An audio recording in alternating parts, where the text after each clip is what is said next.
Sometimes we're blue, so give us something to do. Whoa.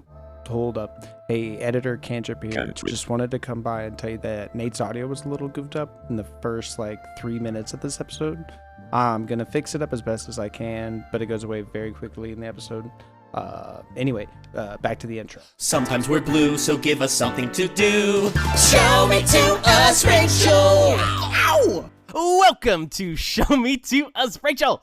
I'm Nate. And I'm Sam. And we're neurodivergent, which means that we need to fill our time with hyperfixations to show us more about ourselves. And to help us do that, every week we bring in a Rachel of the Week to show us a new hobby or obsession that we know absolutely nothing, not even one thing about. Then we take a week and we try it ourselves. This week, our guest is the illustrious Jared Goudsmit. Ooh, illustrious.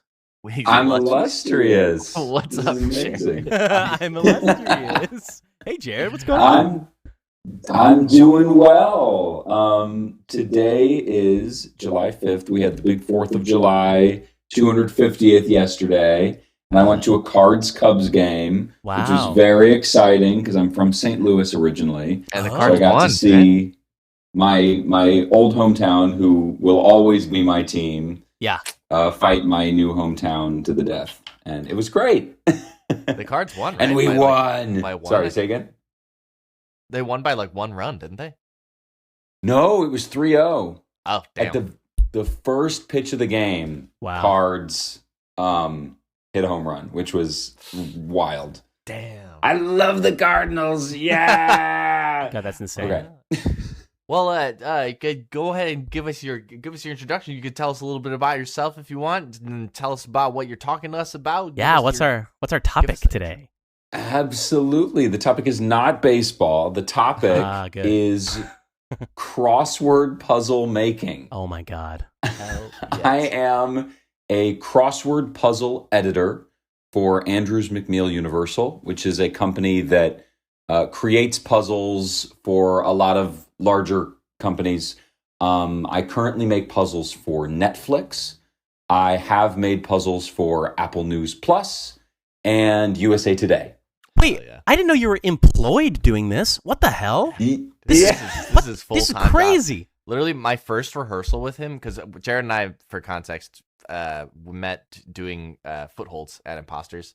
A show. And our first rehearsal, I was like, what do you do for work? He was like, I make crosswords. And I was like, great, do you want to come on my podcast? Wait, whoa. Okay.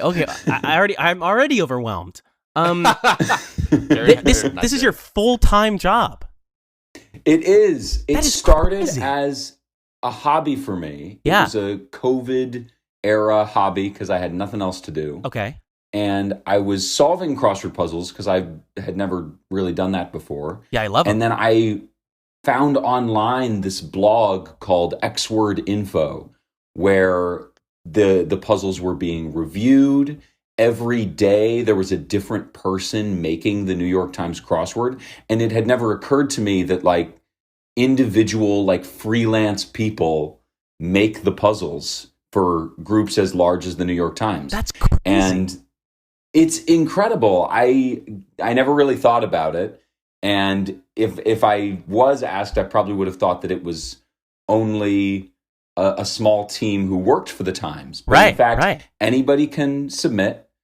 And there is a team hired by the NYT. That's the team of editors who make sure they're Will that Shorts everything and is... stuff, right? Or he used to be one of the big Sorry, people, you cut right? out for a second there. So sorry. Oh, Will Shorts. Will Shorts was an editor for a while, Will or Shorts, is? That's exactly right.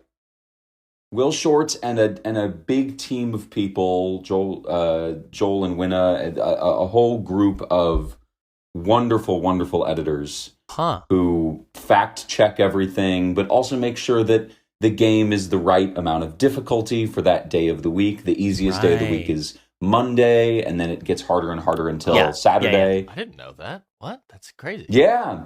Well, in slight spoiler, I'm a crossword aficionado of sorts, but I haven't made any, which is why we're doing this.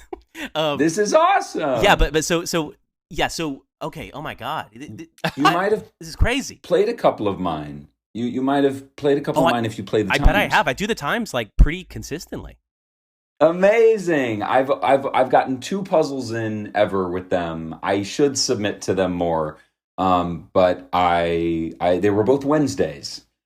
They were both Oh my Wednesday God. things. Okay, so I mean, you're already kind of giving us how you started. So started in COVID, and then what was the next step of that? Like I jumped in, but keep going. No, I appreciate it. I'm glad that this is up your alley. This is wonderful. I was submitting a lot freelance. Okay. And there are a ton of publications that accept submissions from freelancers, which is New York Times, LA Times, Wall Street Journal, also print publications like Simon and Schuster. Yeah. And my goal was to get involved in every single newspaper crossword. It's a good side hustle. Some people pay the rent with it. It's really impressive. I give props to them. They are better at making puzzles than I am. Wow. It's super cool. And it's a fun, supportive world of very nerdy people who are very encouraging. There's a Facebook group called the Crossword Constructors Collaborator Directory, something along those lines. And it is this wonderful initiative put together by my now coworker, Eric Agard, who was really trying to push for younger crossword constructors, a more diverse base of crossword constructors, because historically it has absolutely been like an old white man's game. Right, of course.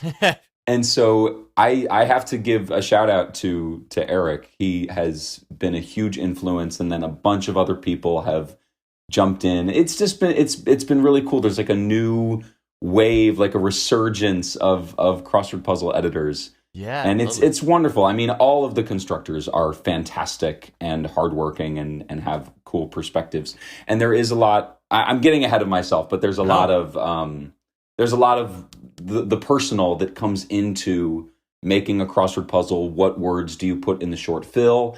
How do you angle a clue? A lot of it is, I think of it as an art form because a lot of it has to do with what you want to highlight. Yeah. And there are different house styles at the different publications, and you sort of have to collaborate with what they like. But yeah, there's a lot of room for expression. And so my job as editor is to preserve the voice of the person who is submitting the puzzle while also making sure it's a fair game to play. Mm-hmm. And making sure that it is, of course, factually accurate. So we gotta check on some things. But yeah, it's a really cool, supportive community. I've had nothing but wonderful, warm experiences with everybody who makes them. There's one guy that Jared told me about that I think is No. We can't talk about that on the podcast. We can't talk about that. We're gonna keep it positive. Wow! Immediate censorship. Immediate censorship. This is sorry, y'all. I won't name him. It's my day job. I don't remember his name, but there's like one guy that he said don't talk about it. All right. I appreciate you allowing me to censor you, Sam. Sim continues to talk about it. I was just wasn't gonna name him. Oh, I appreciate it. Sorry, Sam. We'll preserve Jared's job. That's today. awesome. That's like our first. That's our first censorship. That's amazing. Yeah. That's amazing. That's true success as a podcast. Wait, okay. Go ahead. You go ahead. I go first. Okay, So the one thing I'm mainly curious about, other than the drama, I won't make you go, is like start to finish. How do you make a crossword? Yeah. Yes. A crossword puzzle, you do it backwards. You build it backwards. Okay. And so you start with the theme. There are freestyle grids, but most crossword puzzles have a theme, and it can be something very straightforward, like a phrase that ends with hearts, a phrase that ends with spades, a phrase that ends with clubs, a phrase that ends with diamonds. Or it can be, as I'm sure Nate can tell you, it can be very convoluted and complicated. It can make like a connect the dots that looks like an animal, or like yes, or like all of like it could be something, Sam, where like one square, like in all of the long clues, you realize that one square actually contains a whole word for like all the ups and downs. So like it might be like brave heart. But the clue is only 5 squares long, or like 6 squares long. So it'd be BRAVE, and then heart is that last square, and then it's like heart every which way or something like that. But you have to figure that out just by solving it. Wow. Yes, it's super evil. That's called a rebus puzzle. My first puzzle in the Times was a rebus puzzle. It was, and for a long time they didn't let you input it in the online version. You couldn't You couldn't put in rebuses, which was terrible. That is rough. That is the reason I'm the lead editor of the Universal Sunday Crossword, which is a puzzle that goes out to a lot of local papers. And a lot of local and regional papers. We are an alternative to running Times reprints. And we do good work, and I would say we're I've really prided myself on making a beginner-friendly puzzle. Yeah, Jared has one game. I forget the app every time, but you have one game that you have daily that you make the puzzle for in the Netflix app, right? Yes, on Netflix. It's called the Key Smash. And you can play it. You don't need a Netflix account to play. You can just Google Netflix puzzled, and there are a bunch of different puzzle games on there, including one made by my coworker, Amanda Rafkin. But the Key Smash is mine, and it's just been a joy to work on that puzzle. It's a set of 5 words with the vowels removed and a clue, and the 5 words have something in common. So it's sort of a fun meta game to try and figure out the theme as you go. Okay. So this is going back a little bit. Yeah. So you saw that they were like that there was this site where people were submitting crosswords, and then you realized that you could just kind of submit crosswords to a bunch of different publications, like they had different submission pipelines. Mm-hmm. And then how did you become like an editor for a certain publication? Like what was between those two? That's a good question. I submitted a lot to a lot of different publications, but I submitted more to Universal, which is edited by David Steinberg, the Universal Daily Puzzle. I submitted more to him than I did to anyone else, I think. I really liked the house style of that puzzle. And would they like pay you per puzzle? Yes, they do. The rate at Universal Daily is $150 per puzzle, which is not bad. That's solid. Yeah. Wait, that's crazy. Yeah, that's more than I'd expect. It's legit. Hey, spoiler alert, guys! I'm gonna submit. Please do submit some for part 2. Maybe that's Universal what we should Sunday. do. That's crazy. Make one and then try to submit it to something. Oh, absolutely, we should. Yes, please. Oh my God. I'll work with y'all. I'll collaborate with y'all if you want to make a Universal Sunday puzzle. You've got a friend in the business. Okay. Hell yeah! Wow. Yeah, we gotta pay off our magic debt. There you go. We're in debt from the magic episode. Oh, I'm sure that sounds expensive. You'll see. I don't even know which magic you're referring to, the game or the magic show, but both of those. We should have a magic episode. That'd be awesome. Like a magic. We need a magician. That's the way. What an obvious thing we haven't thought of. Yeah, wow. Okay, so you submitted to these, so you were submitting to Universal. I submitted to Universal a lot, so I had a nice working relationship as a constructor. I moved to Chicago with my girlfriend. Shout out to Grace. Oh yeah, Grace. Woo-hoo. Hey, Grace. We moved in January of 2023, which was a wild month for us to move to Chicago, but we did it. And we moved here with no jobs. We were working odd jobs. I was working at the Museum of Illusions in the Loop. Oh, sick. We Wow, were cool. having an incredible time, working wherever we could. And I just asked every publication on the books how to become an editor someday. Mm-hmm.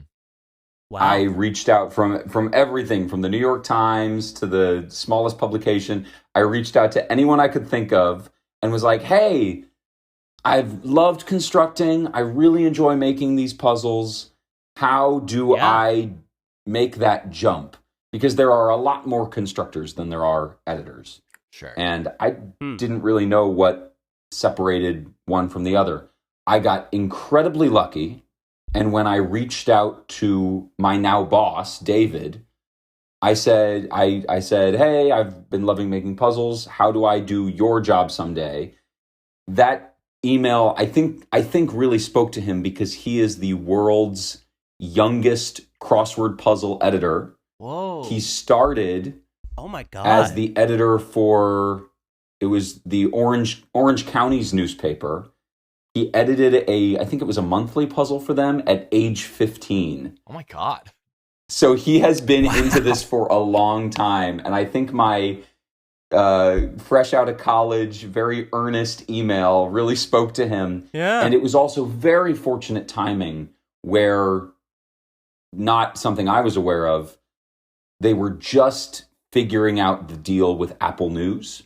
Awesome. So my coworker Eric was moving from USA Today to Apple News. My coworker Amanda was moving from various puzzles for our website, now called Go Comics, to becoming the USA Today editor, and they needed someone to fill in her old job. So everybody got bumped one up the ladder, and I emailed at the exact right time. That's awesome. Totally lucky. It was helpful that I had a working relationship with Universal. Yeah. But yeah, I definitely jumped into the deep end with it, and David was a wonderful teacher. So, sorry, also going back a bit, changing subjects again. We started on the creation of Crosswords. You said you established a theme. Oh yeah, we are jumping around. Yes, this is back good. to that. You make a theme, you're done. I realized halfway through the next topic that we didn't finish that one, and I was like, you could tell we woke up early today. We're jumping around. That's so real. Hello. You make the theme, you build, and the theme is usually 4 to 5 long entries in a 15 by 15 grid. And then you build the grid. You place all of the black squares. It has to follow what's called rotational symmetry, which is that when you hold a newspaper with a crossword puzzle, and you flip the paper upside down, the black square pattern will look the same as Sam. He's telling when it's right side up. I'm writing it down just because it's a memorable. Okay. Phrase. I thought you were looking. I didn't know that it had to. Yeah. So all 4 ways it has to be. No, just upside down. if you flip it 180. Sometimes puzzles have different symmetry, like mirror symmetry or diagonal symmetry if you flip it on an axis. And sometimes puzzles have no symmetry. I am one of the editors who says if the theme is really good and the way that we can make that theme happen is by moving the black squares around and it's a little less pretty aesthetically, but it's a fun puzzle to solve, that is a higher priority for me. But every group is different. New York Times, it's symmetry unless you're making something artsy with the black squares. Interesting. Like if you had like a duck theme and you wanted to make like a duck shape out of black squares in the middle, then they can make some exceptions. So rotational symmetry isn't like a rule for making crosswords. It's just like a preference for crossword like editors, or 95% of crosswords follow that rule. Okay. It's a good thing to go by. There are always some exceptions. But and I can tell you the fun history. Margaret Farrar, I think it's pronounced Farrar. I'm going to be embarrassed if I don't know how to pronounce her name. She was the first editor. I've only seen it in print. She was the first New York Times editor, and she established rotational symmetry as a rule, and they asked her why. And she said, I just imagine her saying this in a deadpan voice, "It looks pretty." And everybody agrees. You know what? It looks pretty. We'll follow that rule. She's right. Yeah, she's correct. So you build a grid design and then you fill in all of the empty space with any words that you can make link. Okay. Any way that you can interlock it. Sometimes I make freelance puzzles for people, or sometimes I make puzzles like somebody wants a birthday gift. And so Sam's pulling up. I have one that Jared made. At the end of the play, he made what's a little crumpled up because I just put it in my drawer and haven't actually pinned it to my wall yet because I need to get new pins. Anyways, Jared made one specific to the show that we did. And it has like references to inside jokes and like parts of the show. It's really good. Oh, that's incredible. It's really lovely. You'll notice no rotational symmetry because I packed, I won't spoil it for Sam, but I packed a lot of theme-related words into the grid, so there was no room for symmetry. Wow. But you fill in the rest of the grid. Sometimes when I make puzzles for people who are like, oh, my uncle loves crosswords, can we make him a birthday puzzle? And I'm like, absolutely, for a price. You're like, that'll be $150.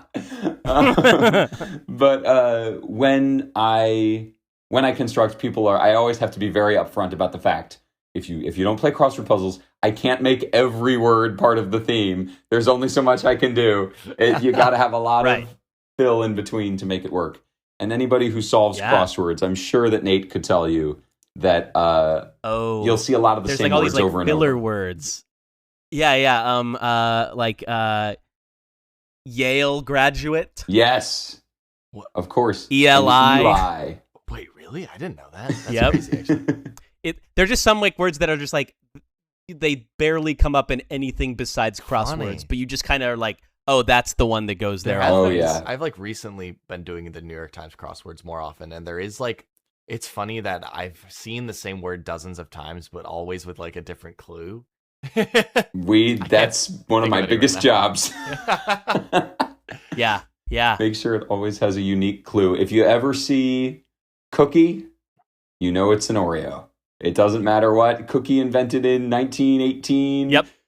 Black and white cookie, Hydrox competitor cookie that partnered with Selena Gomez for a promotion. It's always Oreo.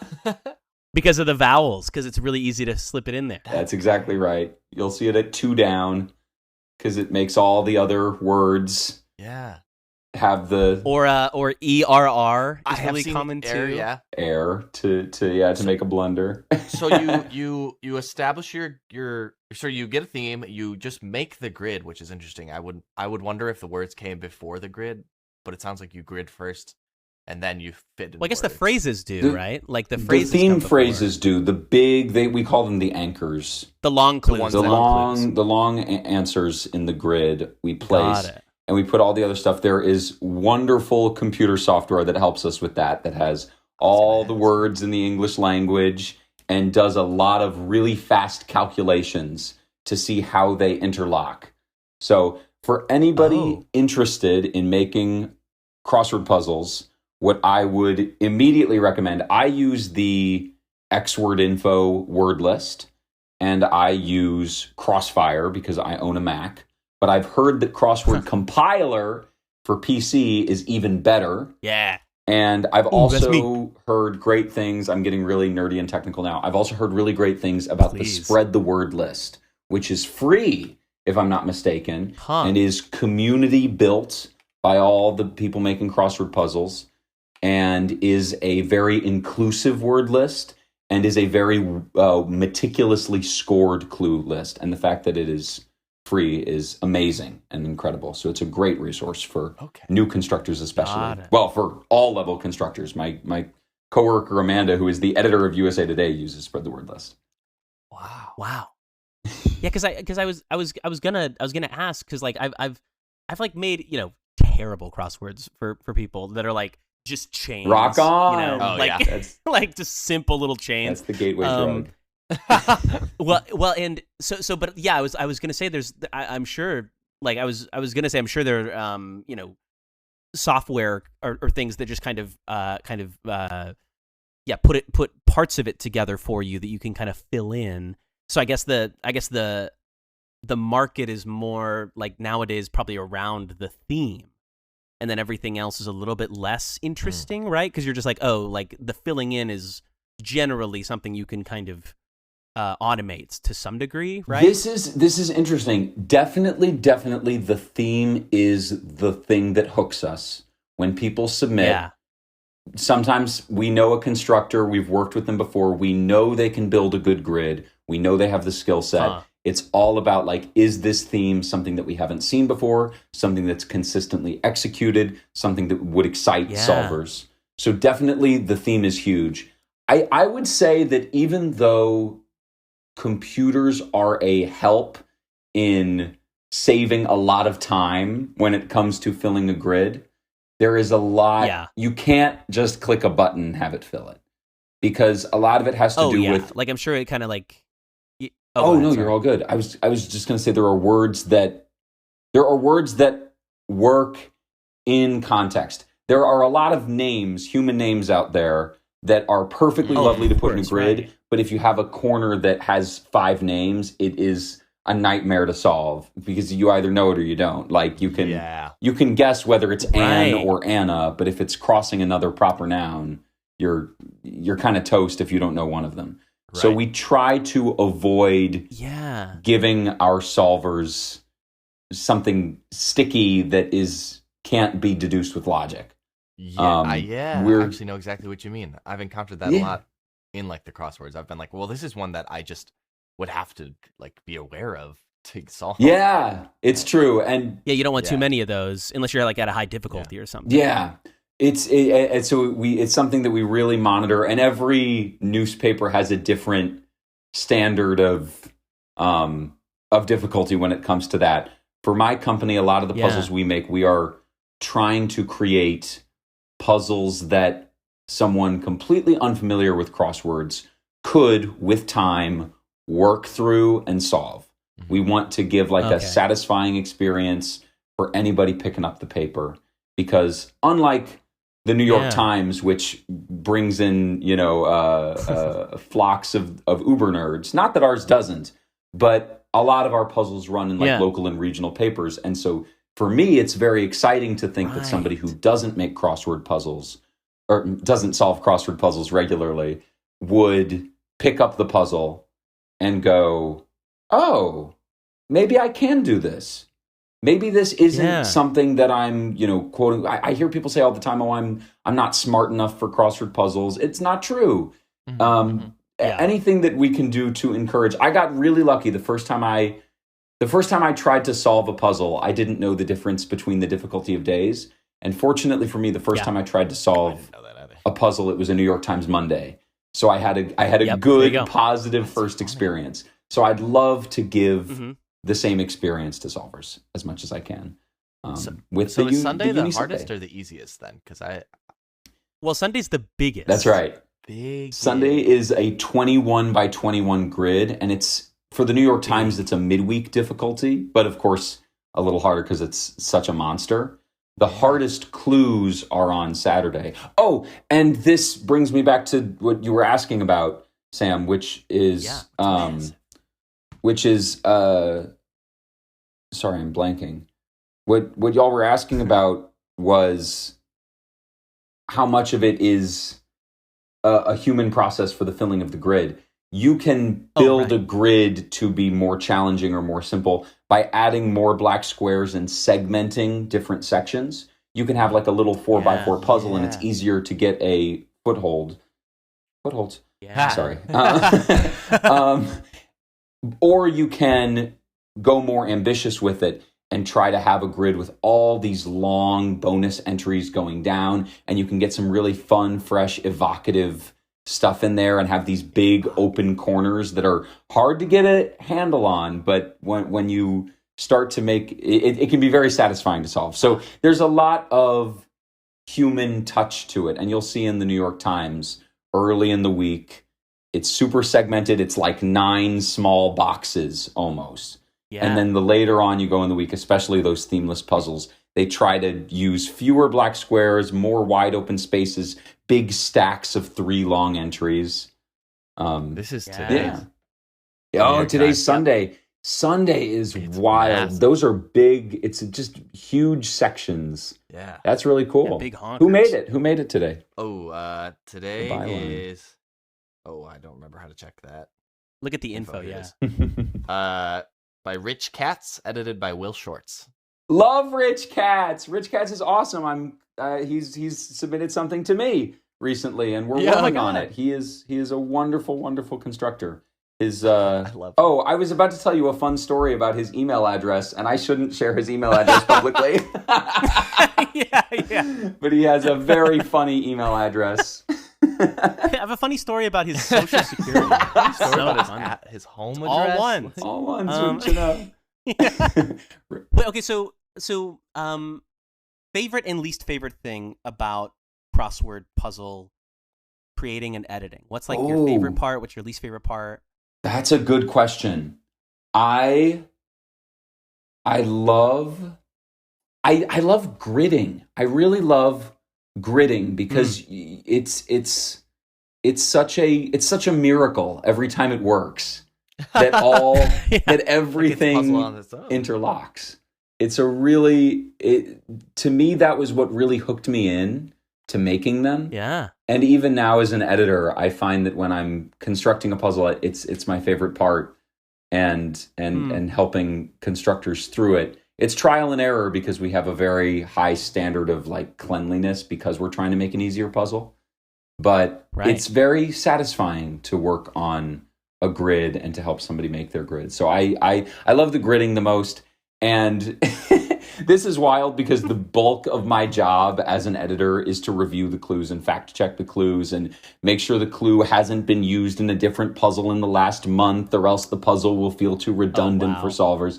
There's a lot of my job is clues. Clues are the grunt work to me. Some people who make the puzzle love writing the clues because they go, oh my goodness, Era has been in the puzzle so many times, and I'm looking at the New York Times database, and never before has Era been clued like this, like villain era TikTok trend, or you know what I mean, like something like that. That's funny. People feel a great satisfaction in like being the first to think of a new angle, which is awesome, and I'm so grateful that people feel that way because it makes my job easier. But it is tough. It is tough for me. It is I hit a certain point in the week and I'm like, it's Oreo again. Go to the Oreo website and see what their latest promotion is so I can do so I can give them free advertising. Yeah, like a new green cookie. Matcha flavor. On that subject, I assume that's the last step of creating a crossword is giving the clues. Sorry, I just love that I keep getting distracted from explaining step by step. It's kind of it's all of us. The course of the whole episode, we learn one step. It's amazing. It's actually we're doing the episode backwards too. They're like they'll get to it eventually.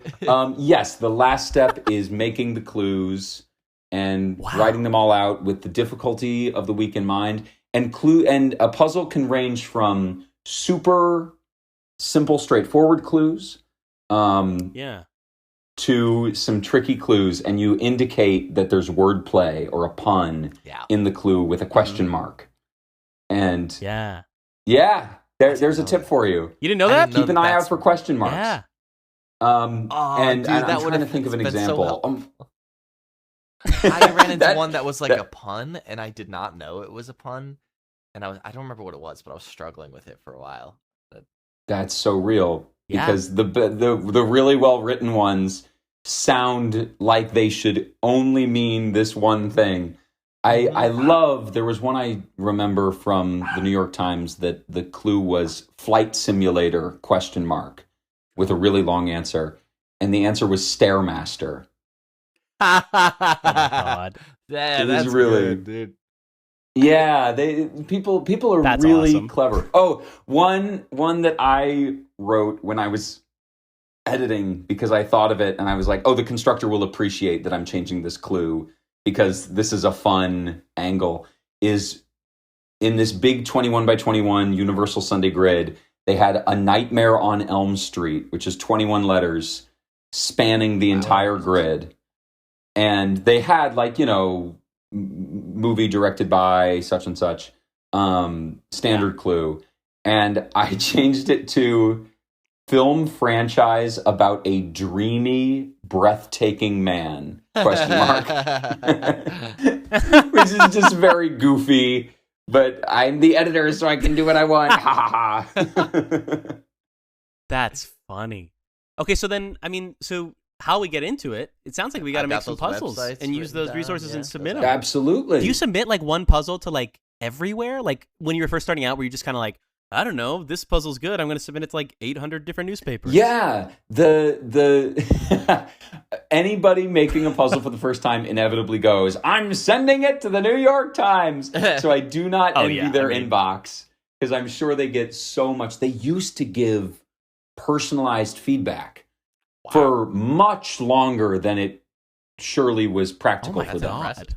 It's really, really cool. We are still able to give personalized feedback because when people make puzzles, they don't immediately jump to, I'm submitting to Universal. It's only like the regular constructors who end up doing. They will. It's just a matter of time. That would be a blessing and a curse. So we're still able to give personalized feedback, which is lovely. But the Times was giving it for an impressively long time. When I started in 2020, and there was a big boom of people making them in COVID for reasons you can imagine. In 2020, that's crazy. But when I started submitting, they would give feedback. They would say, hey, we loved this about the theme. This made it unworkable. Or we loved this about the theme, but we get 100 submissions a week and we can only pick 7. So, it was a really cool experience to get feedback from like the top of the biz. And you're like, oh my goodness, I'm like, nobody. But they're a very supportive community, and they want you to succeed. They want you to make better and better puzzles, and they want to have like an active working relationship with you, because it is best for everybody. It's like I never would have. I mean, I if I thought about it, I would have guessed, but like I never have thought about the fact that there is such an established crossword making community. Like it makes sense. It's like, duh, there is, but I've just never thought about it. It's so real, and I tell you what, it is growing. Like it more and more. We are getting. I think we're getting younger generations involved, which is an exciting thing, because the trope is, it's all it's only for retired people. Shout out retired people. Thank you for solving and also making great puzzles. Keep making those Andy Griffith. Please, listen. Get Opie in that grid. Absolutely. Yeah. Oh my goodness. No, but it's great. I mean, it is truly a diverse base of constructors, more and more, both in terms of age and in terms of background. We're still trying to we're trying more and more. Eric has built some really great initiatives, Amanda as well, to try and get more female constructors, because it's, for whatever reason, a lot of dudes, of course, and also constructors who are not all white. So it's really cool to be working at a company where my coworkers are, I'm not just saying this, like really leading the charge on that front. It's really cool to see. And it also has to do with, I know we're running short on time, but I do want to say, oh, you're good. It also has to do with clue writing, and what you put in the grid and what's scored highly in your word list when it comes to inclusivity. I mean, there was a time where the sort of standard thinking among crossword editors was like, such and such R&B singer, I've never heard of them, so they must not be famous. Nix or a lot of Blink 182 lyrics. It's like Beyonce, and they're like, well, I've never heard of it. I don't know about this. 60-year-old white some man. newfangled thing. And more there's been a push in all the different venues to be like, well, wait a minute, what are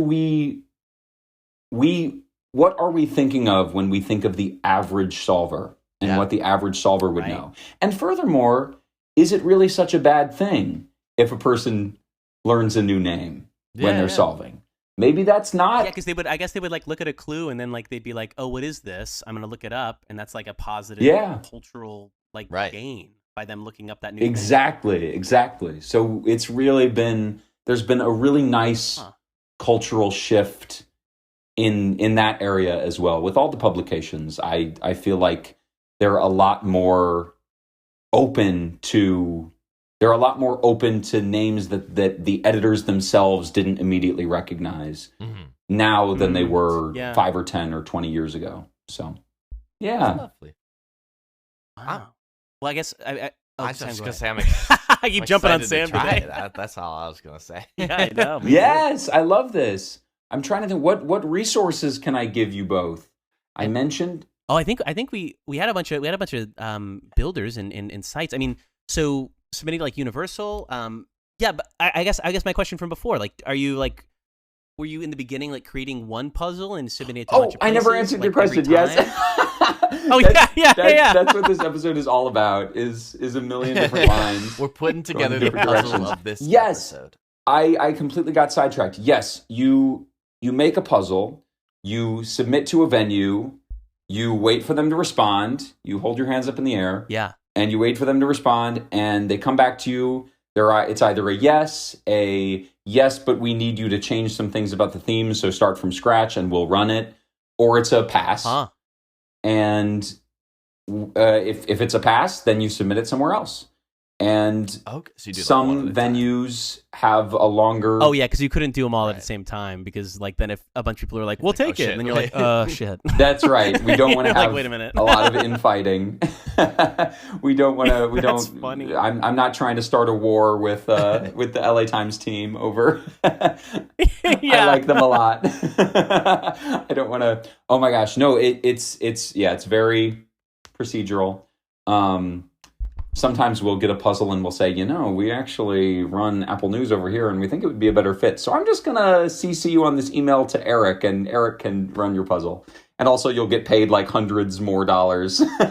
Damn. So it's nice. Sure. But wow. I'm trying to think. Different publishers have different response times. Sure. New York Times, if you hear back within like 3 months, that's a really fast response time because they get waves of submissions. We do our best them out, then. To respond in 2 weeks, which is I have to say I think we're crushing it on that front. I think we're faster than a lot of publications. Really fast, although the fastest is John Sampson over at Simon & Schuster. Like I'll submit something and I'll submit it at like midnight. And he'll have a response at like 2 a.m. He's like, "Oh, it looks great. Send me a grid." I'm like, "Hello? What are you doing?" That's man crazy. Breathes crosswords. Say again? That's just nuts. I was just saying that's crazy. Yeah, no, it's totally wild. It's totally wild. When you submit one, are you submitting like it solved or like not solved or both? Solved. Oh my gosh, it would take up so much of our time. Yeah. Yes. They're like, to solve it. You see how hard it is. Yeah. You see, wasn't that fun? And it's like horrible. Sometimes new constructors don't realize that, and they're like, "Happy solving," and we're like, "No, send it again." We're not gonna do that. That's so funny. But I hate to cut you short, but like I did tell you I'd get you out. We have so many. Like this is such an amazing topic, but like, okay, so I guess final thoughts for us is we'll be cutting to us having submitted some crosswords, created some crosswords. Any final thoughts or final advice for us before we go and do it? I love it. Oh my gosh. Let me think. Where to begin? These are all the things I wish I could say to all of the new constructors. No, I say it. Yeah. I say it, but it has to be very polite in email form, of course. I'll say it rudely to you. No, I'm just kidding. Do it. Yeah. Here's what I will say. Be really, really anal. Be really, really anal.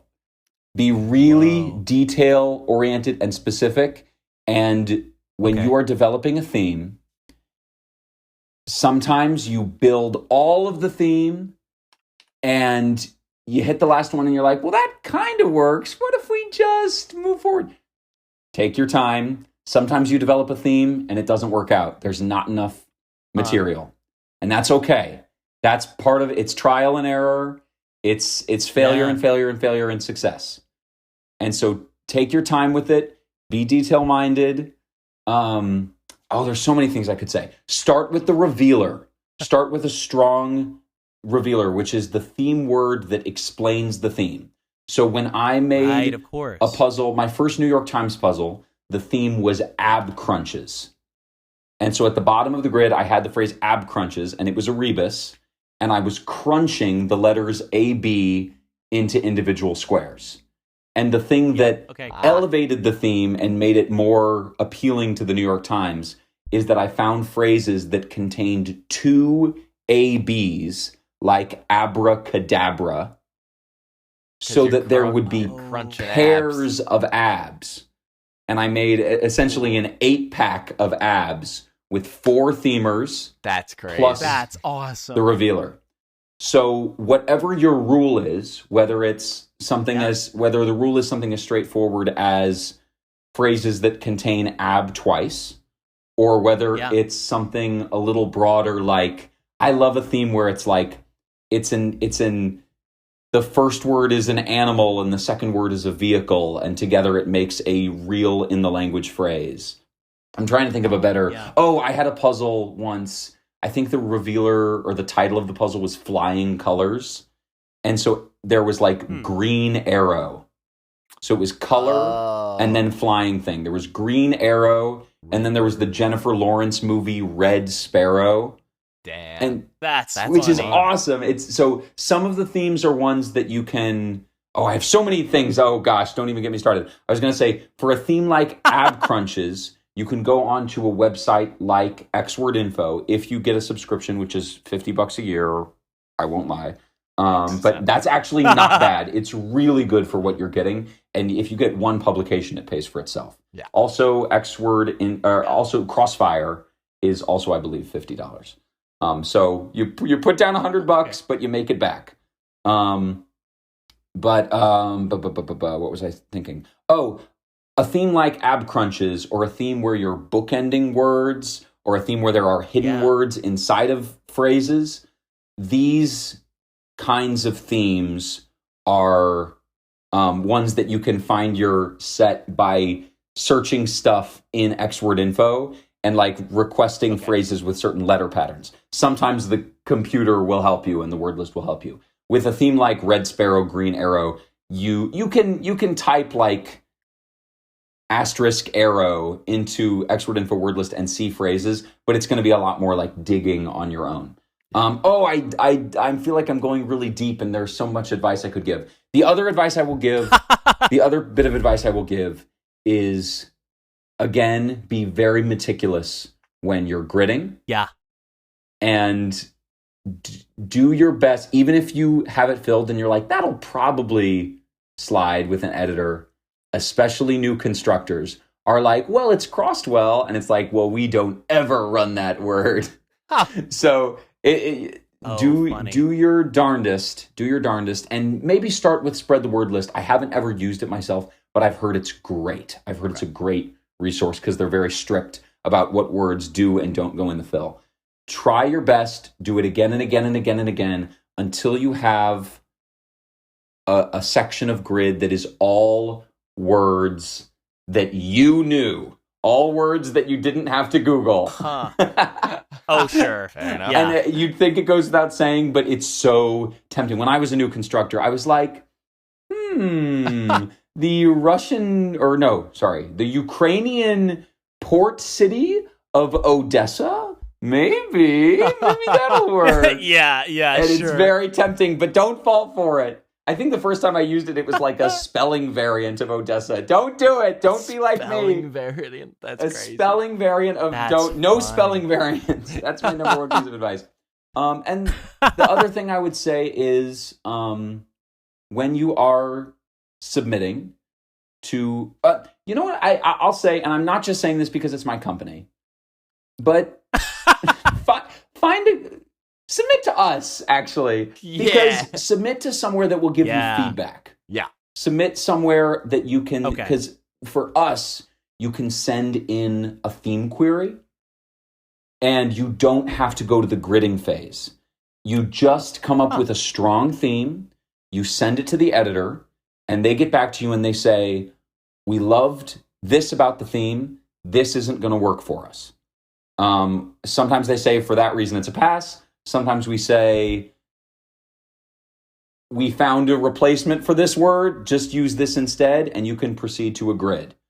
But it just depends. But you don't have to, for the New York Times, for good reason, because they're very, very busy people, and they can't just take any query that pops into somebody's head. For the New York Times, for instance, you need to make the whole puzzle, you need to write all the clues, and then you send it into them, and then they say, we love it. There's one theme word that doesn't work for us. Make a new puzzle from scratch, please. And you say, absolutely, of course, New York Times. I will do that. Yeah, right. Okay. Yeah. But I'm going to send you both. I'm very excitable now. So I'm going to send you both the Crossword publication specs sheet. Oh, yeah. If you hear typing, podcast listeners, that is why. The Crossword publication specs sheet is something that you can Google. It is a public Google Sheets thing with all of the publications currently accepting submissions listed. So I'm going to send that in the chat to both of you if I can figure out how to make the chat work on here. Well, and just to close this out. Yeah. I know you had somewhere you got to go. Jared. Oh yeah, true. Yeah, I know. This is true. I get excited. Well, just to close this out, could you just give us the first sound that comes to your mind when you hear the phrase time warp?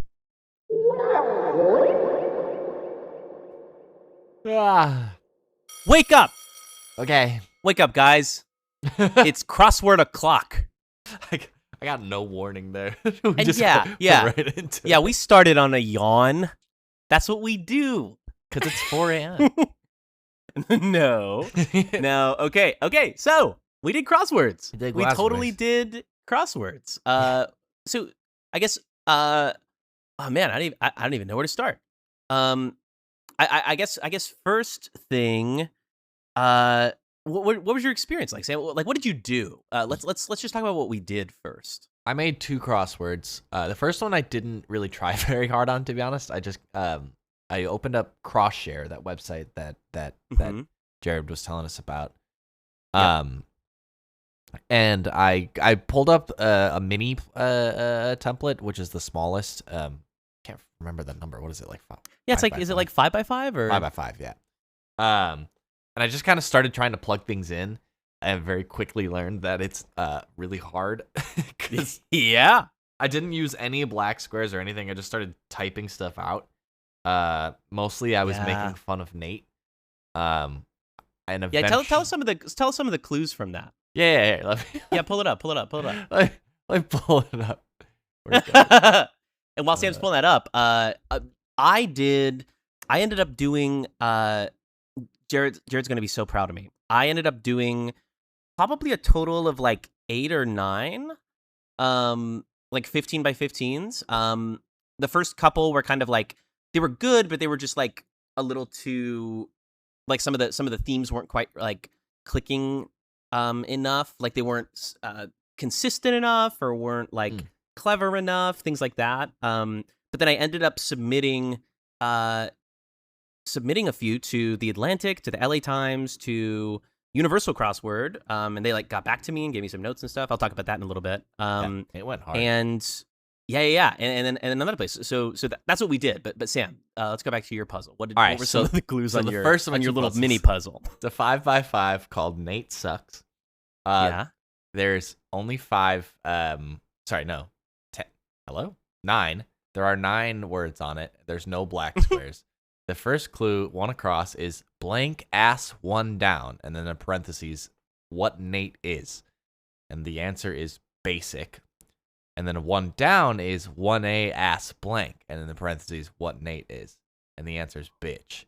So it's so full answer, basic ass bitch. Basic ass bitch. 6 across. Sam was having fun. 6 across. No, please keep going. we're all on the edge of our seats. We have please. What Nate says. I love this monotone reading of these crossword clues. Oh, number 2. I really like number 2. Number 2 is a fucking car, and it's Acura.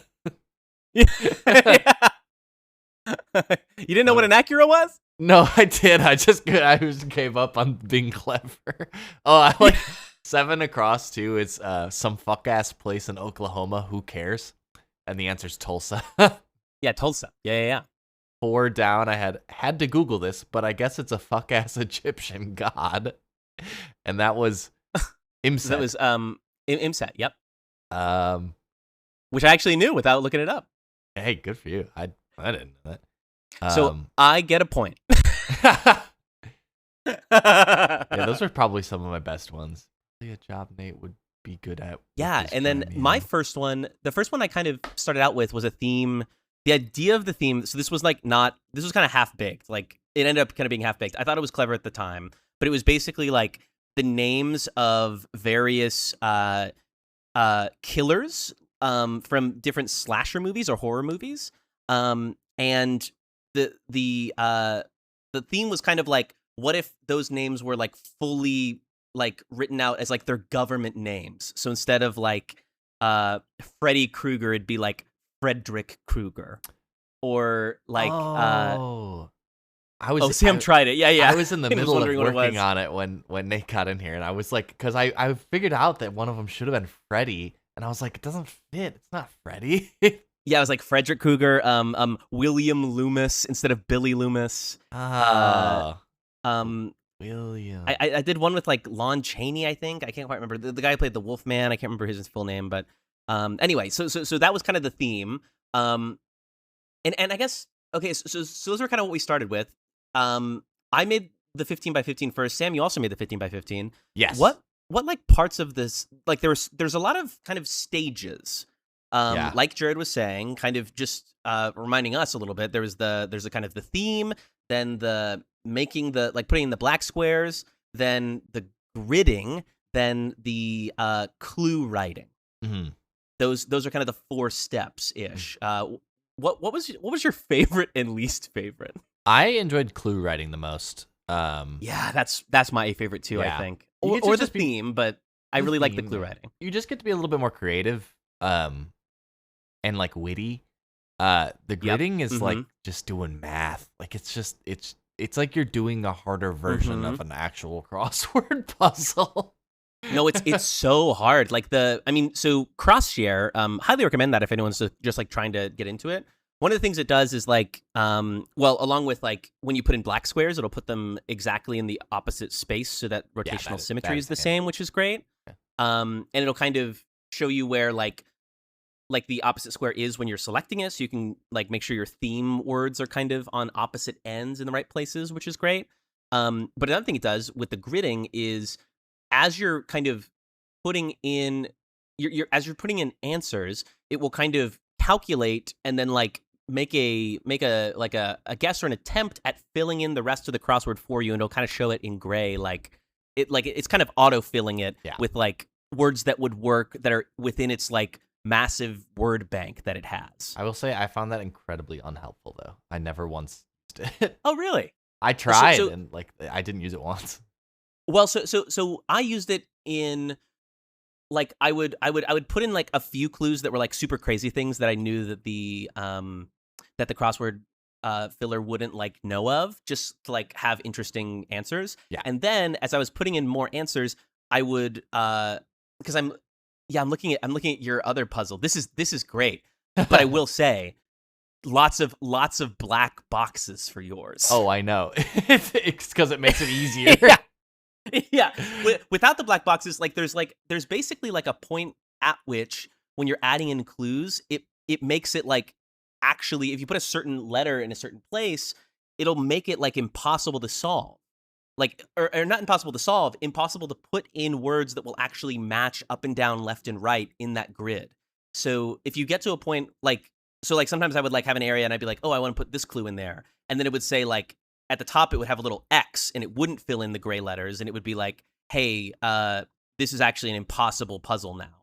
Like there's no way to put like words in that would actually work. And so I was like, oh, okay. So that means I need to go back and change some of the things around so that like, as long as the gray grid was showing up, that means like the puzzle is still possible in terms of, because there's like, you know, you need to have the things match up and down as well as left to right and make actual words. So like if you put like, I don't know, like if you have like two words up and down and like, I don't know, you end up having like a J and a G next to each other, right to left, like that's impossible, right? Things like that. So that was what made it, that made it helpful. And then sometimes I would use the autofill stuff a little bit and then like change a few things to like make it a little bit more my own. But the autofill was really helpful for me, at least. My general strategy with the bigger one was I got like my theme words. I just wrote in relatively random spots, sort of. There was like a pattern to it, but I wrote like 6 theme words. And then 6, that's a lot. Yeah. And they weren't huge is why. Okay, gotcha. And then I used a website that this video I watched recommended called One Look. And it does pretty much that same thing. Is you can just type like letter and then question mark for any blank, and it'll just tell you. Like, all the words. I use that exact thing. I kept forgetting the name of it, so I kept having to Google it over and over because it's not like crossword word thing or something. It's like, you know, it's One Look. That's so fun. I even forgot it in this moment. But I used a ton of that, and then basically, me too. At the end, or like something I was doing is like at the end of every word or end of beginning of every word, I would just put black spaces because you're not going to put a letter at the end or beginning of any word because that'll make it into a different word, you know? Can you rephrase that? I don't quite know what you mean. Like I wrote Muppets, and I'm not going to put any other letters after Muppets because it would no longer be Muppets. It would turn into a different word. So I put a black space. You're ending you're ending things. Yeah, there's like if you look at like, and I also recommend anyone who's interested in doing this too, like if you look at like just old New York Times crosswords, I would like create the same grid that they did, not like with the clues, but I would look at like where the black squares were, and I would kind of be like, oh, like, and that was really like how the black squares, like I put in all my black squares when I had my theme words in, and then I never added black squares ever again. I did it as I went, just to make it easier on myself. Yeah, interesting. No, I mean, neither's wrong. Yeah. No, that's super interesting. The okay, and then so that was favorite was clues, least favorite gridding. Crossshare for clues too has a lot of suggestions if they're like common words that are super helpful. Yeah, they give you suggestions for clues, and it'll tell you like how often it's come up, also how popular it is. So like if you want to use like so if you want to think your own clue, like you can be like, oh, like I don't want it to be any of these that have like appeared in previous New York Times crosswords, right? Let's see. I'm trying to think. I also really enjoyed the themes, like coming up with interesting like what was your theme? Just spoil it for me. So the crossword is called Your Favorite Podcast, and the theme is Show Me to Us, Rachel. Wait, so what were the clues? So there's a lot of references to our episodes, basically. Oh, okay. So it's not like a wordplay thing. It's more just references to our episodes. Yeah. That's all it is. Oh, cool. Yeah, and we'll throw the links to both of our like, I guess, final crosswords. We'll throw the links to those in the links in the description of link this in bio episode so that people can try it. Yeah. Well, you can try them. For all you heavy listeners out there, Chris. I'll throw it up. Chris, I'll throw it up on Instagram a bunch too. Oh yeah. I did enjoy, like, I don't know, just like thinking of it felt like I was solving a puzzle as I was making it. Yeah. Which was like kind of uniquely fun for me, I think. It was fun when I was like able to make it move. Like when I found a piece that fits in a satisfying way. Like I'm trying to see, like, oh yeah, like I don't want to say it though because I don't want to spoil my puzzle. But I was able to find just a couple spots that were like fun. But yeah, what's tough for me is when it gets like super like brain frying. And I have the same issue when I'm solving puzzles. Like, when I get to a point where it's like I get stuck, I get frustrated very quickly. Yeah. Well, and I think like if your theme is fun, it like kind of makes the rest of it like more fun too, I think. Like I won't spoil the theme for the puzzle. I'll put in the link for my like final one. But I did a theme at one point that was like commonly misheard phrases. So it was like, oh, that's fun. Take for granted, or like Paschetti, or like or like for all intensive purposes. I do like that intense it's not, and purposes or things like that. It's not like Scrabble where it has to be like super grammatically correct. Like you can be more creative with like the things you put in. Yeah. And I do find that fun. It's not well, quite and as... so, well, and what I was going to say too, like, so I did that. I submitted like a theme for take like that misheard phrases thing to Universal, and they were like, we like this, but it's not quite like cohesive enough, and they're not all phrases, right? Like, like even in the one I was talking about previously, when I was talking about slasher names and stuff, they weren't all slasher villains. Some of them were just horror villains, right? Which like for like a crossword crowd, they're going to be really nitpicky like that. Oh yeah. If you want it, like, and if you're just making these for fun, who cares? But like, if you're making these to like submit to a newspaper or something, for money, like you want to kind of be like, they don't have to be like complicated. You just have to be consistently like witty, if that makes sense. Yeah, totally. You just got it. Yeah, it seems like. I mean, that's the same with anything, any like puzzle. You're gonna have to stick to your own rules. Oh sure, yeah. But I really, man, I was just making these at work, just kind of for fun. I was just kind of rolling them off. Yeah. As we know about me, I'm not a particularly academic person, so it was a little bit of a grind for me. But I definitely see the appeal, and I did enjoy aspects of it. But it did take a lot of brain power for me. You're very smart, Sam. No. I'm not smart. I'm just not particularly academic. Academic. Okay. I don't go seeking out textbooks for fun, you know. I totally think you're academic, Sam. I will agree to disagree with you there. I'm academic if someone else is reading it to me. yeah. And that counts. Guys, I think it's about time to get to our favorite segment, and it's Rachel Get Real. Rachel Get Real. Clap. Yeah, we did it. Okay, so first up, fun factor. Just kidding. There's no fun factor. Got you, Sam. Because all obsessions are fun. All obsessions. Why would we bash fun. a hobby? That's insane that you even think we would do that. Yeah. So first question, we're just gonna get into our final thoughts on this hobby obsession. See if we recommend doing it. See if what we learned about ourselves. First question: Can you, Rachel? And that's a question of is it accessible? Money, learning. How hard is it? I would say super duper accessible, right? Yeah. Even if you don't have a computer or a laptop, you could get a pen and paper and do it that way. It'd be harder. Yeah, I mean, I will say the like tools of an auto solver kind of thing are really, really helpful. Very helpful. But yeah, theoretically you could just do it without. Grab a dictionary. It is. Yeah. And I'll put a link to this in the description as well. Like there's a New York Times kind of series of just 4 articles that goes into like how they create a crossword and like all the steps, like the 4 steps that we literally just outlined. And that following that makes it like super easy to learn, even if it seems intimidating. Yeah. So yeah. Next question. I will say, sorry, one more thing. Oh yeah. Sorry. No, I don't know why I rushed over. No, I was like, okay. I'm doing this all by myself. There is a learning curve. It's not like you could do what I did, where I literally just booted up that website and tried to plug shit in, but it became difficult very fast, and I made a very shitty little crossword. So there is, as far as accessibility goes, there is some learning involved. You will have to do some reading and or watching in order to like really be making crosswords.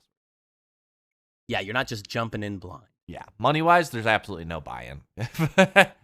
Yeah, honestly, for all of our obsessions and hobbies we've talked about, pretty fucking great. I think this might be the only actually free one highly we've recommend.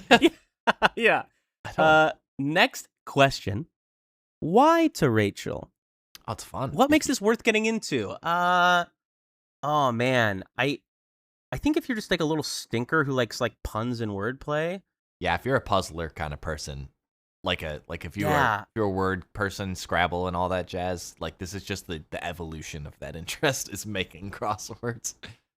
Yeah, if you're like, I don't know, if you like correct people about their grammar, if you like make jokes about niche references and like one person laughs and everyone else is kind of like, why are you doing that? Yeah. You like having like this is for you. If you like trivia. Yeah. Actually, my buddy Joey would probably be great at this.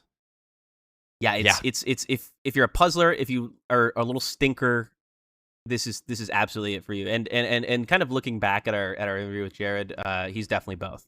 Oh God, yeah, that man what a is little stinker. What a puzzle stinker. Love that, man. Love that. I almost said love that stink. Love that stink. Me when I fart. Next question. Who is Rachel? What did we learn about ourselves? About the Rachels within us? This question's always intimidating to me. Well, then you go first. Oh God, what did I learn about myself? Yeah.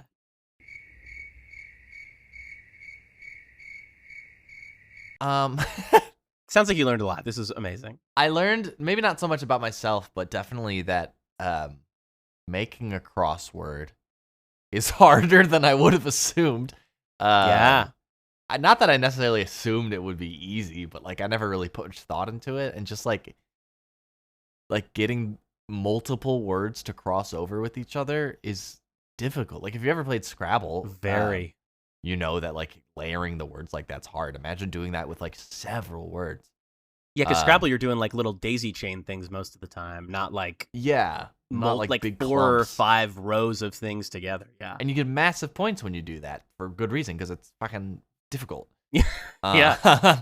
So I guess I learned that I don't know, it just fried my brain a bit. It was a lot of patting your head and rubbing your stomach while also playing chess. Yeah. Yeah. So it's just a little, it fried my brain a bit. But yeah, I guess that's what I learned. Yeah, I mean, I think I kind of learned like similar, like just like definitely an appreciation for this hobby, like as like a and just like I didn't even know before talking to Jared that this was like a career, that this was like a thing that just like I didn't even know that random people submitted to newspapers. So I think I learned like maybe a new side hustle. Yeah, or if you I think really enjoy it. Oh, go ahead. Absolutely, yeah, great side hustle. Sorry, I haven't been to it. Yeah, just like if you get good at it, you can probably get like I don't know 100 or 2 a month or something, maybe. I don't know. And I think I also learned just that I like that type of being clever. I like kind of thinking of the clues in ways that are like interesting, or like sometimes I'd have like a clue that was like a word that was really easy, but I'd make a clue for it that was really hard to kind of balance out the difficulty, and that was really fun. I think just I think I just like that, like using my brain in that way, which makes sense because I've already like I kind of, it's a similar brain to like when you're solving crosswords. So yeah. Yeah, that's true. Okay, now our final question. Will we, Rachel? Oh my God! Will we, Rachel? I think I know Are we your gonna do it answer. again? And as always, just as a disclaimer, or like more of like a request. Sam, please say yes. I don't think I will. I enjoy occasionally doing a crossword, but the kind of mental energy you have to spend, even on doing crosswords, is I'm not like super filled up on. It takes a lot of focus for my ADHD ass. Yeah, you don't have that dog in you. I just don't have that kind of dog in me. I got a dog for a lot of different things, but I don't have this version, this dog. So I probably won't seek out like trying to make them. I also don't really get to be creative with them in the way that I really enjoy being creative. Sure. But that's, if your wordplay kind of creative, then it's beautiful. It's gorgeous. Yeah, and obviously, I'm definitely gonna keep doing this. I can like it's a great thing to do at work that feels like I'm doing a fun thing, but then is also kind of like semi-productive, and it's it's super fun, just like thinking of new themes and trying to get things to work, and it like once you do like one or two, you start getting the feel for it, and once I started getting the feel for it, like you start realizing like, oh, I probably shouldn't have a word that like ends in J here, or like I probably shouldn't use a J here, or like it's a lot of stuff with J's, guys. Just never use the letter J. With J's. I do believe that like the more you do it, that's for all you crossword heads out there. And there's obviously things that repeat and stuff like that. I think it's just the grading for me feels like you're solving a puzzle more than you are making a thing. Oh yeah, but that's the part I like. Yeah, which is totally valid. Yeah.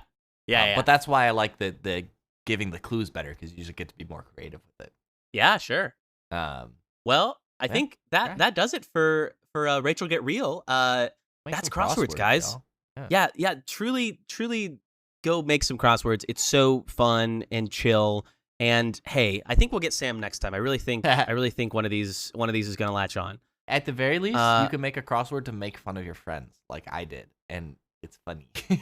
That's true. Hey, that's true. And you don't have to go do crazy 4-step processes with 15 by 15 grids. You can just do a little 5 by 5 that makes your friend kind of roll their eyes a little bit. Yeah, and that's great. Crosswords, everybody. And we just wanted to say thank you to our editor, Jacob Cantrip. We love you so much.